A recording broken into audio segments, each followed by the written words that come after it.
Hey everybody, I'm Nick, and my case study is over Israeli nuclear proliferation. So, just to start off with the background of the case, long before Israel was established as a legitimate state, David Ben-Gurion, who was the first prime minister of Israel, and Chaim Weizmann, who's the first president, both knew that a Jewish state would need nuclear weapons. Shortly after the creation of the state of Israel, the Research and Planning Branch was established within the Ministry of Defense in 1948. Shortly thereafter, the program conducted a survey in the Negev Desert to see how much plutonium could be extracted from the phosphate deposits. Research was shortly conducted thereafter to kickstart developments in applied nuclear physics, nuclear magnetic resonance, and heavy water production, which is deuterium. And during this time, students were sent abroad to study nuclear sciences across Europe and the United States. Later in 1952, the Israel Atomic Energy Commission, known as the IAEC, was secretly established. And the IAEC would be the premier program and organization in Israel that would deal with the nuclear infrastructure. Ernst David Bergman was enlisted as the organization's chairman. And Bergman is a very important figure in this whole case. He's credited as being the scientific father of Israel's nuclear program and was instrumental in the early process of Israel's nuclear infrastructure. Long before Israel became an established nation, Zionist leaders have always had strong relationships with French-born Jewish scientists. And during the 50s and 60s and earlier on, France was Israel's strongest military and political ally. In 1953, France entered into an agreement with the IEC. This allowed Israel to have access to French nuclear technology and documents, and when France provided Israel with a lot of nuclear training. Later in 1955, the US provided Israel with its first nuclear reactor. This was under Eisenhower's Atoms for Peace program. During this deal, the US partially funded construction of the reactor and provided uranium-enriched fuel that was required for it to run. The French-Israeli nuclear cooperation would reach its peak during the construction of a 24-megawatt nuclear reactor located at the Negev Research Facility near Dimona, and this would be known as the Dimona reactor. 2,500 French scientists and engineers were secretly living in the area at the time, and this would remain a secret throughout its construction until in 1960. This is when an American U-2 spy plane discovered the reactor. When confronted by President Eisenhower, Ben-Gurion initially claimed that it was only a textile plant, but soon later admitted to having a nuclear reactor strictly for peaceful purposes. And after Eisenhower, the Kennedy administration brought a whole new view to this, which led to a lot of tensions between Israel and the United States. And later in 1962, both parties reached an agreement of sorts. The U.S. would sell Israel Hawk surface-to-air missiles in exchange for regular American inspections at Dimona. Directly after the Six-Day War in 1967, this is when Israel is widely believed to have decided to facilitate the production of nuclear weapons. And later, after the Yom Kippur War in 1973, was when Israel was assured of these views. And during this time, Israel is believed to have drastically expanded its nuclear infrastructure. By 1980, Israel had a nuclear monopoly in the Middle East. During this time, the Begin Doctrine was adopted, which stated that Israel would preemptively take out any Arab nuclear reactors. And of course, this was made famous and evident by the famous Osirak incident in 1981. So this case is important for a number of reasons. Primarily, Israel has been the strongest ally for the United States in the Middle East for decades on end now. Also, Israel's nuclear capabilities strengthen the United States' strategic interests of stability in the region. And of course, this can prevent the United States from being dragged into another war. However, there are some concerns concerning the case. The U.S., as it is well known, has had a long stance of stopping the spread of nuclear weapons across the globe. And as we all know, proliferation begets proliferation. So, by Israel having nuclear weapons, it can motivate neighboring states to acquire them as well. And this is very contradictory to U.S. interests in the area. I'm sure we all know that the Holocaust is one of the most horrendous events that has ever occurred in human history. This being so, this served as the prominent motive that really shocked the Jewish people into making sure that something like this will never happen again. And one of these methods to prevent this was for a Jewish state to acquire nuclear weapons. And like I said earlier, long before the creation of Israel, the need for nuclear weapons was highly stressed by Weizmann and Ben Gurion. And for Israel, it's important to distinguish what survival means from them from what it means to us.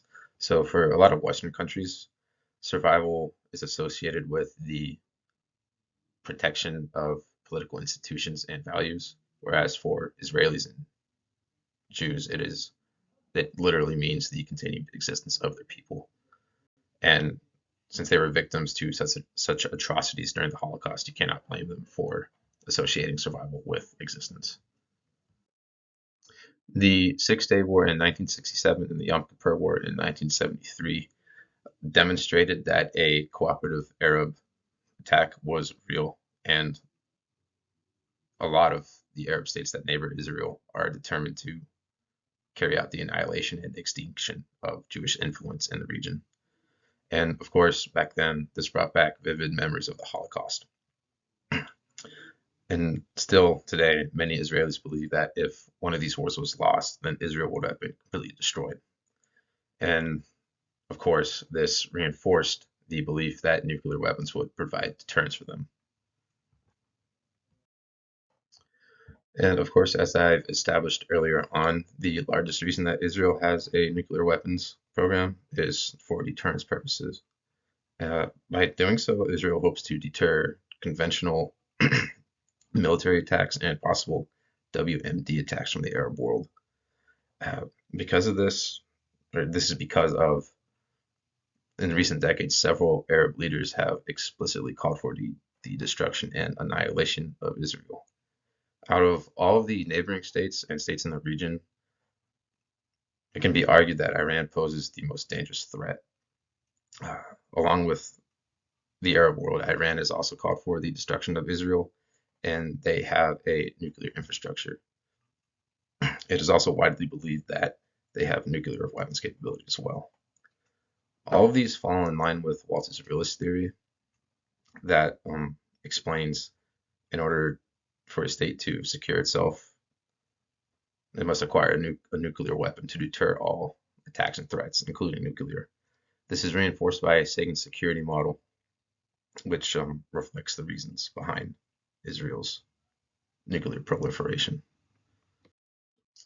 Back in 1979, the Islamic Republic claimed power in Iran, and this caused a wide variety of concerns and tensions in the Middle East region, most prominently with Israel. Their concerns are primarily that it can trigger an arms race in the Middle East, serve as a nuclear umbrella to terrorist organizations that Iran sponsors, such as Hezbollah, and that Israel can be the target of a nuclear attack. So there have been a lot of back and forths between Iran and Israel, such as Israel attacked Iran nuclear facilities located in Syria, and a lot of hostile rhetoric between the two. And in response to all of this, Iran has adopted a policy of nuclear brinkmanship. In this, they have decided to expand their nuclear infrastructure drastically. Israel has a very long history of having very strong policies regarding nuclear opacity and ambiguity. To this day, Israel has neither confirmed nor denied that they are in possession of a nuclear weapons stockpile. And to this day, they have neither signed or ratified the NPT. This is because they are very reluctant to disclose their nuclear information. as they believe it would cause grave damage to their national security. Another reason is because Israel doesn't really trust any of the neighboring states who have stated that they'll sign the NPT. All the Arab neighboring states are seen as very hostile by Israel. And if they were to join the NPT, they do not believe that all the neighboring states would abide by the rules and regulations. As I've said in the previous slide, they are very opaque and discreet about their nuclear activity, so it is very hard to determine what their nuclear stockpile actually is. However, the Nuclear Threat Initiative strongly believes that Israel has approximately 90 nuclear warheads. In addition to this, they have enough of a plutonium stockpile that can produce up to roughly 280 nuclear warheads. They have upwards of around 90 Jericho-class missiles, which are capable of launching a nuclear warhead, as well as 3 Dolphin-class submarines. And the Dolphin-class submarines are capable of launching nuclear torpedoes and are believed to have Popeye turbo cruise missiles, which could launch nuclear warheads into the air. Israel is strongly believed to have a chemical warfare department. However, since they are very discreet in biological weapons, chemical weapons aspects as well, it is very hard to determine how far they're going with it. There are several reports that Israel is capable of producing several nerve agents, such as sarin gas and tauben gas, along with several reports that they have researched the production of several types of bacteria and viruses. Israel and the United States have been very strong allies for decades on end now. Both share support for stability in the region and have very similar strategic interest for the Middle East, most prominently with respect to Iran's nuclear capabilities and intentions. So I can say with a very high degree of confidence that Israel does not pose a nuclear threat to the United States.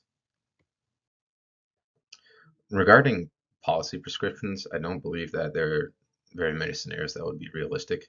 However, I have come up with 2 possible prescriptions. The gold standard in this case would be for the United States to maintain the status quo. So any new or drastic US policies that are aimed at Israel's nuclear capabilities have a very high chance of being perceived as a hostile act by Israel. Of course, this would result in tensions between the 2 countries and can serve as an opportunity for mutual enemies in the area to act upon, which would not be in the best interests of the United States or Israel. The second prescription would be for the United States to propose some sort of nuclear partnership with Israel. In this, the US can further provide financial aid and support to Israel's nuclear programs, and in return, Israel would be more open about their nuclear stockpiles and strategic plans to the United States. Thank you all very much for watching, and I hope y'all have a good end to your semester. And here are my sources.